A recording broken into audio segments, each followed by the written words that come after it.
Museums are sacred spaces for history enthusiasts. These are the spaces that, among other things, offer a glimpse into the past while also providing insight on the origins of present circumstances and collective values. That said, history is not only reflected within the walls of museums, but also in our everyday environments, our streets, buildings, monuments, and just general infrastructure are all key structures that highlight the historic evolution of a place. This is certainly true for Windhoek and various other places in Namibia. Windhoek's Robert Mugabe Avenue is a prime example of this. The evolution of this street's identity is not only reflective of Namibia's own journey to independence, but this street also features a number of historically significant structures. Windhoek's Robert Mugabe Avenue was formerly known as Lutvane Street, named after Theodore Lutvane, who was the governor of the country from the late 1800s until around 1904, when Namibia was still a German colony known as German Southwest Africa. The street was, of course, later renamed to Robert Mugabe Avenue following Namibia's independence in honor of the late former Zimbabwean president.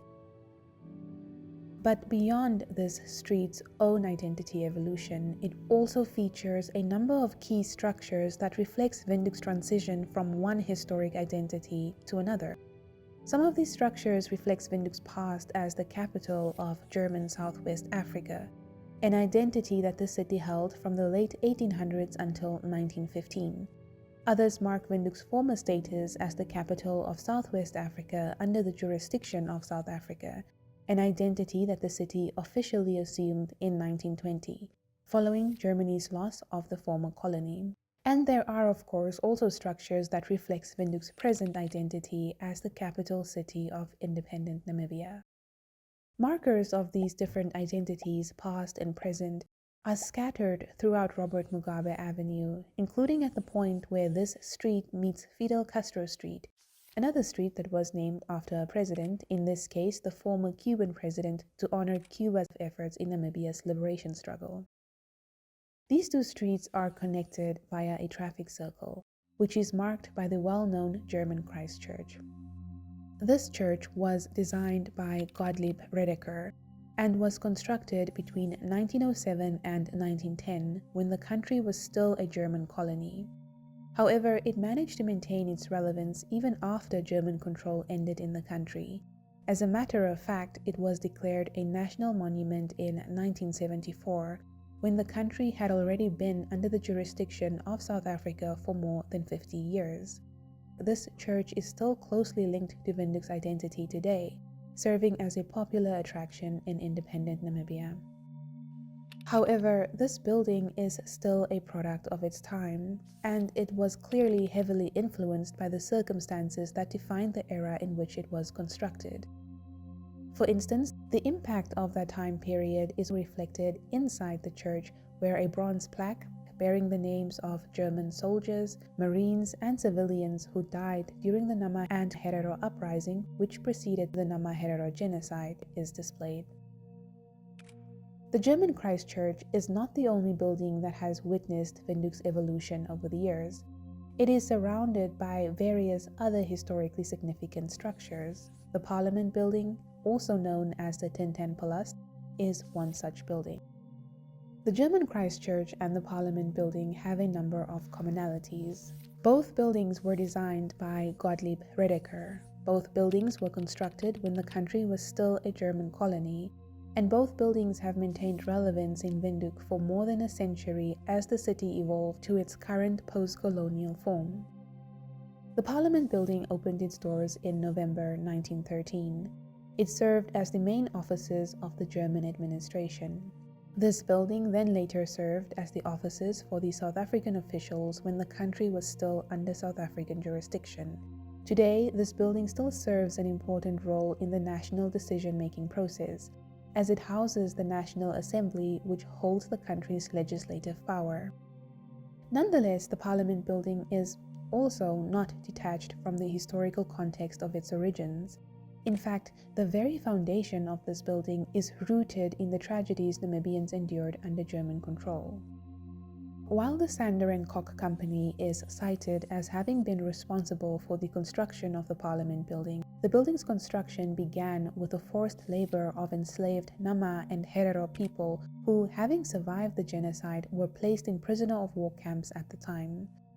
The area where this particular camp once stood is now part of Windhoek High School's premises, just a short walk away from the Parliament building. This was also highlighted by the historian Jan Bart Gewalt in his essay entitled Mirror Images, Photographs of Herero Commemorations in the 1920s and 1930s, in which he points out that, quote, where Windhoek High School is now situated, a Herero prisoner of war camp stood between 1904 and 1908. It was with labor from this camp that the building of the Tintenpalast began.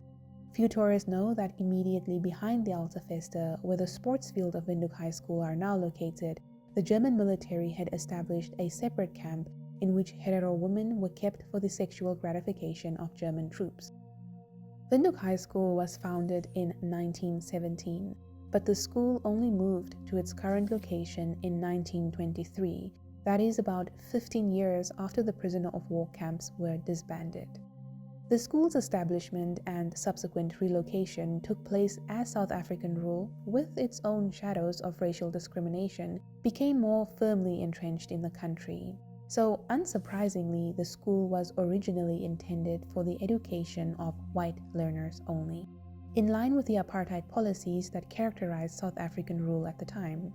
However, this school has since evolved with the country, and it now aims to serve a diverse student population, more in line with modern-day values. This site has clearly undergone significant changes over the decades, going from a site where people were oppressed to one where the youth is empowered. Its neighboring plot, however, has housed the same building since the 1890s, the Alte Feste. This building can be seen in the background of photographs of the former prisoner of war camp, and it still stands next to Windhoek High School today. The Alte Feste was constructed between 1890 and 1893 by German troops under the leadership of Kurt von Francois, and extended to its current shape in 1901 by Gottlieb Redeker. The building was constructed as fortification for German troops, but it has had several other purposes as well. In her essay, 2 Square Miles of History, Brigitte Lau, the late historian and archivist, explained that the Alte Feste functioned as solid infrastructure for both civilian and military maintenance operations, storing food and other supplies and accommodating officers, as well as necessary craftsmen and their tools. This building has remained in use even after German control dissolved in the country. In fact, after German troops withdrew, the Alte Feste was seized by South African troops in 1915. And after operating as the headquarters of South African troops, it served as a hostel and classrooms for Windhoek High School from 1925. The building was declared a national monument in 1957 and later functioned as the historical section of the National Museum from 1962. The Alte Feste was then closed to the general public, but despite its closure, this old building has remained somewhat relevant, growing not only in historical significance, but also symbolically serving as a reflection of the population's contrasting views. This old fort was constructed at a time when German control became more established in the country. So, regardless of the building's multiple identity shifts throughout the years, to some it still represents the beginning of the country's colonization by Germany. To others, however, the fort symbolizes the founding of Windhoek. And although this old building has been closed to the public for several years now, that may not be its fate for much longer. If anything, it seems to be on the precipice of a new life.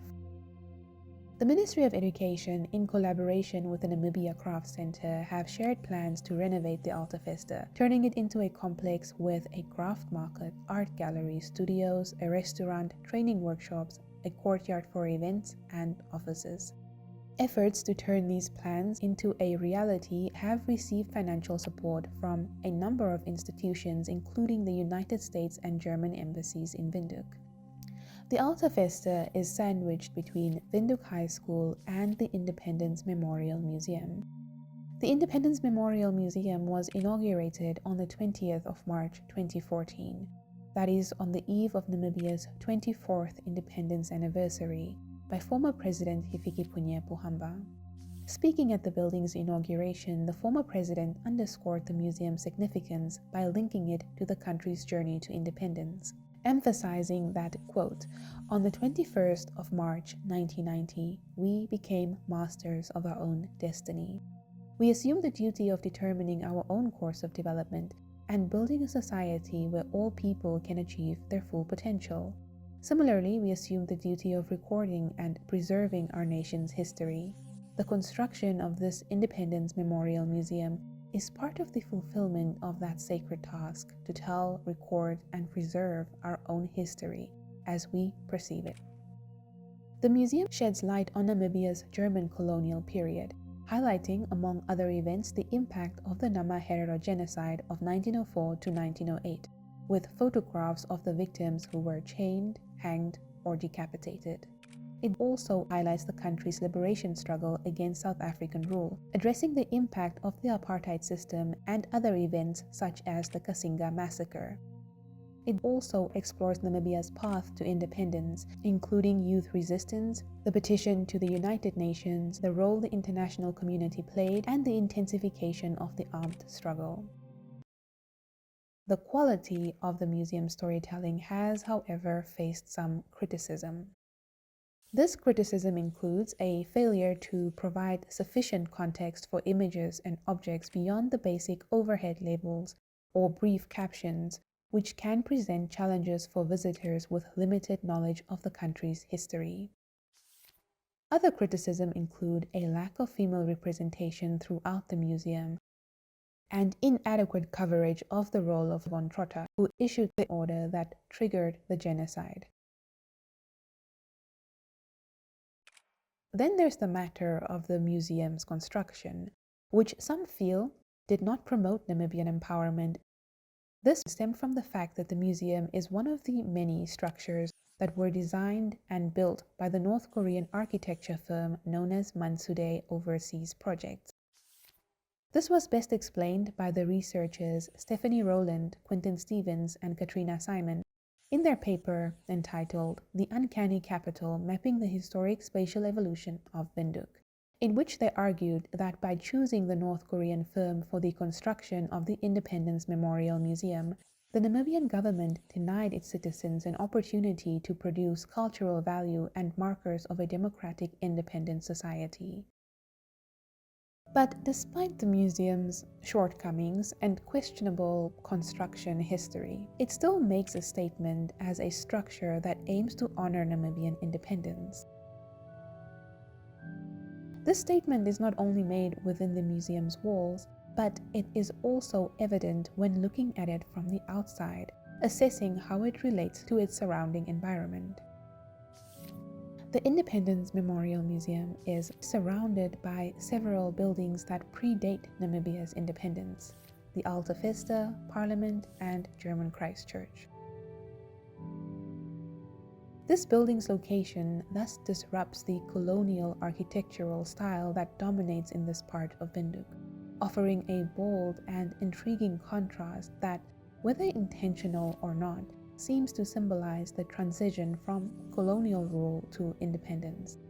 The museum therefore makes a compelling statement, strengthened by its surrounding structures, which also reflect key aspects of Namibian history. To observe this part of the city is to witness this intersection of Namibia's past and present, with structures and sites serving as reminders of defining moments from different eras. It is also a place where the shadows of history linger in everyday settings, and upon deeper reflection reveal the controversies or even the darkest chapters of Namibian history.